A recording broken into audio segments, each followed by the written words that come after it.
I think if my opponent plans on running for governor, he should get his mind straight about what actually goes on in the state government. As we all should know, the right to conceal and carry weapons is decided by the state legislature in the state of Kansas. And in the state of Kansas, right now we have the right to bear concealed weapons.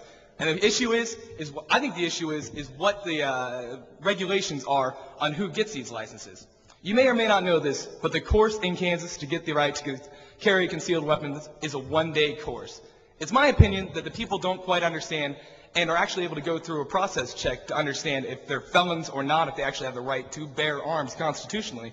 I think there should be a background check to make sure that these are not felons applying for this program. And furthermore, just go through a quick program of safety techniques so nobody ends up getting hurt when carrying a concealed weapon. But it's my opinion that if any of you, law-abiding citizens and proud Americans, want to carry concealed weapons, well, that's our Second Amendment right, and that's our right as Americans.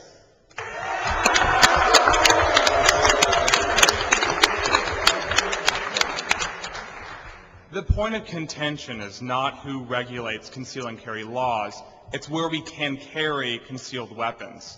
That's the issue. College campuses, hospitals, public schools, that's where the federal regulations come in. But then again, we see the confliction of them trying to offer these courses in gun safety.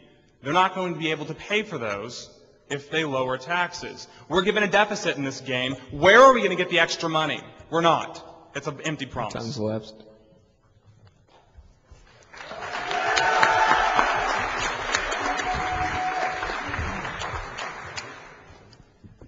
Braden Barrientos of the Nationalist Precinct Committee, and my question is for the Federalist governor candidate. Under our privatized healthcare systems, thousands of Kansans live without health insurance because they can't afford it. These people lack necessary surgeries and medicines to treat terminal illnesses, and many children helplessly suffer due to their parents' financial condition. As governor, how do you plan to ensure that these people have access to basic health care needs?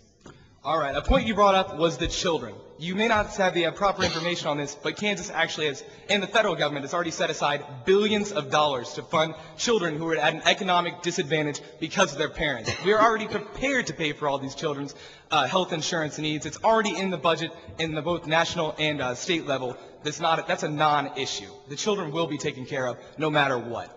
Second off, everyone does have the ability to gain health insurance. It's depending on how determined you are to actually go out and further yourself in society.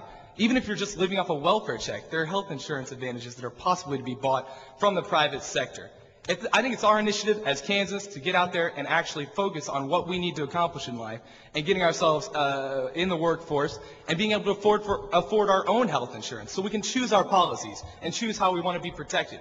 As becoming adults, it becomes your duty to find your own health insurance program. You must be able to provide for yourself. But the children, we're already looking out for them. They will, and they are now, and will always be protected by these aid foundations set up for the economically disadvantaged. It's not their fault that their parents weren't able to pay for them, so we will look out for them. Thank you.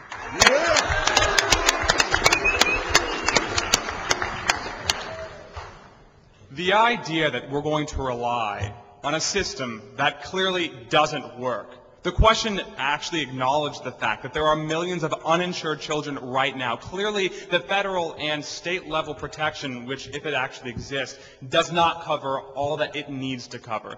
The Nationalist Party platform on healthcare is going to provide preventative measures, inoculations, well checkups. That's going to allow children and any citizen who is eligible to meet those benefits to stay healthy without actually receiving intensive care. But then additionally, it's another contradiction to say that the children need to have protection, that we're going to allow the children until the age of 18 to have protection. But the second they turn 19, well, that's their prerogative. They need to go out and do that. We want to allow people to do that themselves, to go out there and take the initiative to get insurance on their own merit. But if they fall on hard times, if they come back from a war and they can't find a job, then we can cover their backs because we think that as Americans, they deserve the same protection as others. Thank you.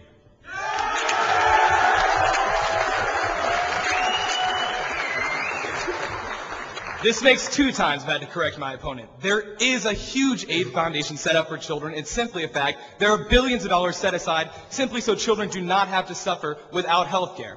Second of all, he mentioned people coming back from war, the people who bravely served our country in uniform and put their lives on the line to protect our civil liberties. These people are protected for, and we must continue to make sure that Veterans Aid programs exist. But they already do exist. We look out for those who have looked out for us. If you've served our country, you are already protected under aid for veterans.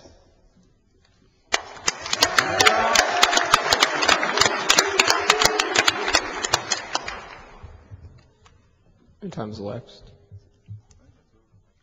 Once again, I'd like to thank you all for coming. These are your candidates for the general election.